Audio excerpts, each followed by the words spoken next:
నమస్కారం. ఆర్వీఆర్ టీవీకి స్వాగతం. భారీ పోలింగ్తో ఎవరికి దెబ్బ? పశ్చిమ బెంగాల్, తమిళనాడు సహా 5 రాష్ట్రాల అసెంబ్లీ ఎన్నికల్లో ఓటర్లు పోటెత్తారు. చరిత్రలో ఎన్నడూ లేని విధంగా ఓట్లు వేశారు.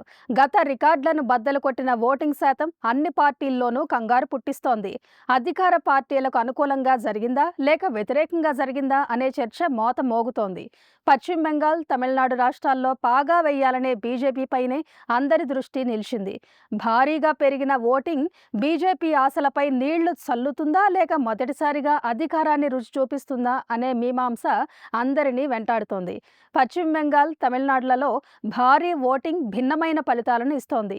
ఈ విషయమే అన్ని పార్టీలను గందరగోళంలోకి నెట్టేస్తోంది. గత 3 అసెంబ్లీ ఎన్నికల్లో భారీ పోలింగ్ మమతా బెనర్జీకి ఘన విజయం తెచ్చిపెట్టింది. కానీ 2011 ఎన్నికల్లో హై టర్నౌట్ అప్పటి లెఫ్ట్ కూటమి ప్రభుత్వాన్ని కూల్చేసింది. మమతా బెనర్జీకి పట్టం కట్టింది. ఇక తమిళనాడు పరిస్థితి దీనికి పూర్తి వ్యతిరేకంగా ఉంటోంది. అధికారంలో ఉన్న పార్టీలకు చేదు అనుభవాలు కలిగిస్తోంది. తమిళనాడులో ఒక ఎన్నికల్లో అధికారంలోకి వచ్చిన పార్టీ తదుపరి ఎన్నికల్లో మళ్లీ అధికారాన్ని నిలుపుకోవడం సాధ్యం కావడం లేదు. అందుకే చరిత్రలో ఎన్నడూ లేని విధంగా భారీగా ఓట్లు పోలైనా డిఎంకే కూటమి అధికారం పదిలంగా ఉంటుందని చెప్పలేని పరిస్థితులు కనిపిస్తున్నాయి. ఎన్నికల్లో మొదటిసారిగా బరిలోకి దిగిన సినీ నటుడు విజయ్ పార్టీ కూడా ఈసారి ఎన్నికల ఫలితాలను ప్రభావితం చేస్తోంది.